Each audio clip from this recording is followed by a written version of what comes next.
G'day. Welcome to another episode of Door Number C.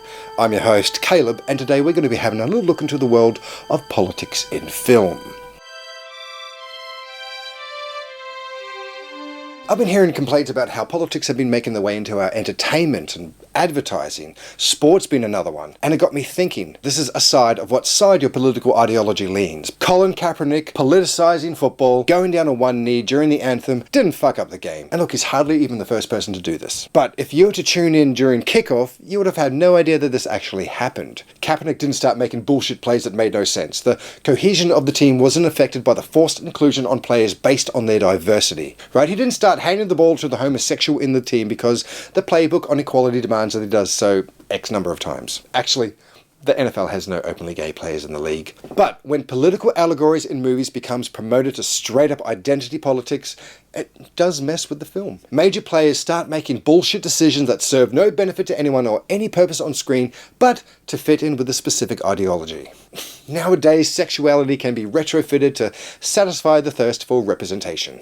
But the third season of Jessica Jones, her receptionist Jillian, is a trans woman. And because it was so normalised, right? It was never addressed or turned into a plot point. The character came before the gender identity, and you know what? I didn't actually realise until the third episode. Star Trek Discovery, okay? The same-sex relationship between the engineer Stamets and the Dr. Kolber, and I thought was awesome. Stamets being such an abrasive, sharp-edged character, perfectly matched and softened by another male romantic role, which means that it didn't have to rely on the cliche that it's a woman's job to soothe the savage beast.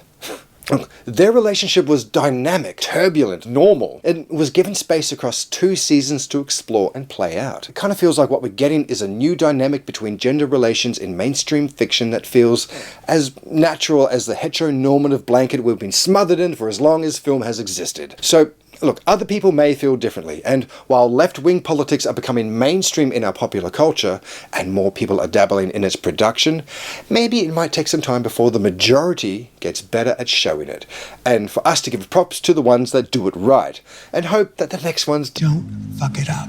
Right, so the 90s, they worked hard to improve the portrayal of gay and lesbian characters with popular movies like The Birdcage, Philadelphia, and Priscilla, Queen of the Desert. But the industry was still cautious. Queer as Folk came out just before the Y2K killed us all. 2005 Brokeback Mountain proved that portraying queer people can turn a tidy profit. But look, still the only actors with the on-screen nudity were the women, so there's that. Will and Grace is another. Glee, the object of my affection. The Next Best Thing. Look, so as good as this was for giving us representations on screen, patterns have emerged. The primary relationship for gay men is with the heterosexual female characters, and queer sexuality remains filtered through a heterosexual gaze and is articulated in heterosexual terms. Alright, but look, I want to talk about Mary Sue. It started in the 70s Star Trek fan fiction. Young girls would write stories and put themselves in the captain's chair, and it followed a typical plot. They were the youngest whatever in Starfleet. Paula Smith wrote a parody to this in 1974 with Lieutenant Mary Sue, and the term was coined. Okay, so now the term Mary Sue encompasses anyone that has zero flaws or weaknesses, can do anything without the sweat and toil required in earning it, is elevated at the expense of her male counterparts, and never loses in a fight. Right? There's a quip that goes, the male version of a Mary Sue is called a protagonist. James Bond, Jon Snow, Batman, Aragon, even Dominic Toretto from the Fast and the Furious movies could be called one. There's been this word feminist thrown around by people on both sides of the aisle when discussing the promotions of films like the Ghostbusters remake or the Charlie's Angels reboot remake. Captain Marvel was another one, and even Rey from Star Wars. And look, we were told in advance what the studio wants them to be and what they represent outside of the story. Their characters had to appropriate the real-life narrative and to do what the writers wanted to reinforce the political theme, and not to follow the narrative of the movie, giving us a character that we could aspire to because there's nothing there to relate with. But to be fair, the strength of the male characters has overwhelmingly come at the expense of the female characters, either on screen or from a lack thereof. Look, Women only get 35% of all speaking parts in movies. The tones and themes have regularly been disrespectful and dismissive towards women, and male empowerment in movies is just so normalized that we don't even blink twice when our male hero is impervious to pain and injury. Cleverer than everyone else around them, never misses, and any flaws or weaknesses never really seem to have any effect on their ability to succeed. And look, even though the housewife or the low-status worker has mostly been roadhoused out of the picture by feisty, successful girl power icons, women are still overwhelmingly valued in films based on their identification as a mother, wife, or lover. So while there's something about Mary Sue, we should probably look at women in cinema on a larger scale to better understand how we got here and how much it matters. A 1985 comic strip by Alison Bechdel called The Rule, or the Bechdel test for films, and it asks, are there at least 2 women in the movie who have names? Do these 2 women talk to each other, and do they talk to each other about something other than a man? In 2018, out of 185 films, 68 failed this test, right? That's pretty shit. And so I thought I'd look up the top 100 directors, and there was only 3 women on the list. So yeah, there's a couple of idealized, ill-deserved, flawless characters gracing our screens, but hey, it's women and it's connected to beloved franchises, so death threat seems the most logical step. Bad writing has destroyed many legacies.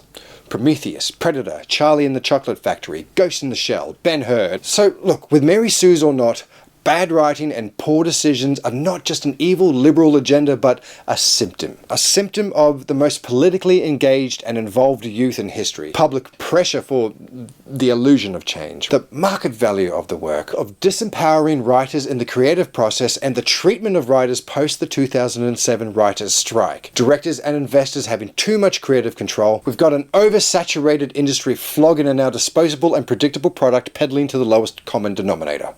And winning. This risk-free approach to storytelling, the uninspired churning of rehashed works promoted by major studios using fucking internet chatter to direct future approaches.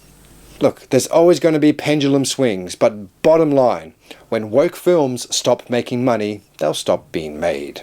So the definition of woke movies is movies that reflect the current social issues and changes that society is undergoing today. Inclusivity, equality, representation, empowerment, climate change, and challenging stereotypes. Okay, it influences casting choices, the plot and storylines, how it's promoted, and how hard people will react to it. Either come together to boycott it or drown it in negative reviews. Alright, so the most recent failure being Charlie's Angels director Elizabeth Banks. She was criticized for a statement she made before its release where she pointed out how the success of Wonder Woman and Captain Marvel was due to the context of the films in the market, and that the target demographic was going to see it anyway despite its feminist themes. But when you consider that fans have seen 23 movies in the past 8 years based in the same 2 universes, it'd be right to assume that those 2 movies were going to be seen. And the fact that Captain Marvel was rubbish, but still made $1 billion, only proves her point. And she's reinforced by the fact that Ghostbusters and Charlie's Angels both tanked due to their feminist themes. Except, both released guilt-shaming press releases leading up to the film's launch. Now, but look at Ocean's 8 and What Men Want both did well in the box office, and films with feminist undertones have done well in the past. Blockbusters and low-budget movies alike, such as Bend It Like Beckham, Milan, Serenity, Suffragette, A League of Their Own, Bridesmaids, Kill Bill, Death Proof. Alright, so maybe some criticisms on her statement are in fact founded. The Spice Girls was one of the biggest mainstream bands in the world, and their slogan was literally fucking girl power. Not.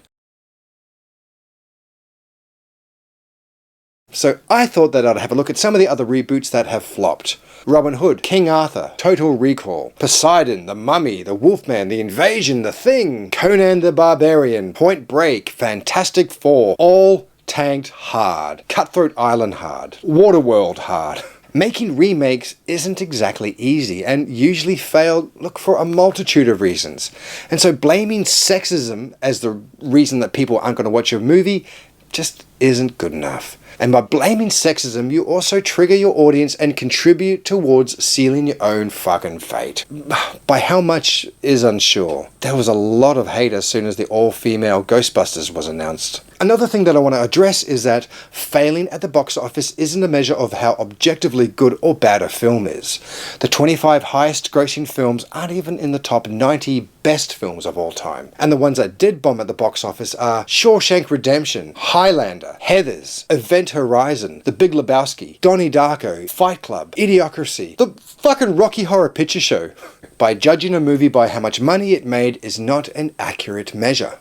Look, there's the saying, go woke, go broke. Films like Downsizing, Booksmart, Battle of the Sexes, and Inconvenient Sequel. Look, they all make the list. But movies like Get Out, WALL-E, Black Klansman, Gran Torino, 12 Years a Slave, all kind of contradicts that saying. Between those two lists of films, we're seeing a difference in quality and approach, buzz and marketing, timing and competition. So this got me thinking about woke TV from the past. Right? TV like Star Trek, the original series. The pilot episode was so woke, in fact, that the studio was forced to change the female second-in-command's gender back to a man. Alright, yet the show spawned a universe of 12 films, 8 different television series, 761 episodes with another 4 series in the works. MASH is another one. So aside from the rampant misogyny, the wokeness of the show was front and center.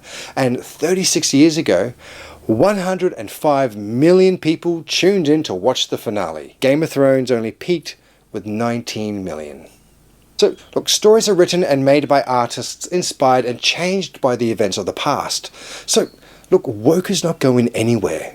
Societies evolve and markets change, but money will always drive it. And if hardcore feminist ideology tanks enough studio dollars, then they'll undoubtedly return to a more traditional approach. And you won't have to be unhappy about bad writing that involves questionable feminist themes. Just good old-fashioned bad writing. While it's a tall order to expect every dysfunctional studio to recreate the gold standard in female representation, it doesn't mean that writers should throw away the elements that made the actions and decisions of her character work so well. There's a clear blueprint, tried and time-tested, so look, there's no fucking excuse, really. Ripley from Aliens does seem to be the gold standard. Sarah Connor from the first 2 Terminator films also encapsulates this greatness. Now, thanks to Disney's latest releases and representations, we have the resurrection of the term Mary Sue. Now, look, I'm not saying that critiques against Captain Marvel and Rey are unjustified at all. I just feel like male fantasy has dominated the screens for fucking ever. So does it really fucking matter that a couple of films throw up a Mary Sue every once in a while? Females have been represented with the same flaws and weaknesses forever, so give a fuck that they get to see an idealized version of themselves for once. Besides, with the amount of remakes, reboots, franchise, prequel, trilogy, sagas, just indicates that Hollywood has stifled creativity, risked originality, and pandered to the fucking online community. That's gotta be scarier than just a few Mary Sues, right? Fuck it. I'm done. Yep. That's kind of all I really want to say about it, really. And look, don't bother giving me some label either. Some might call me a feminist, while others might call me some mansplaining symbol of patriarchy. And you know what? You'd both be right. Thereby cancelling each other out, leaving us back to where we started. So let's just try and get on with the rest of our lives, eh? I'm Caleb, this has been Dora Number C, and join me next time when we have a little look into the world of some shit. See ya.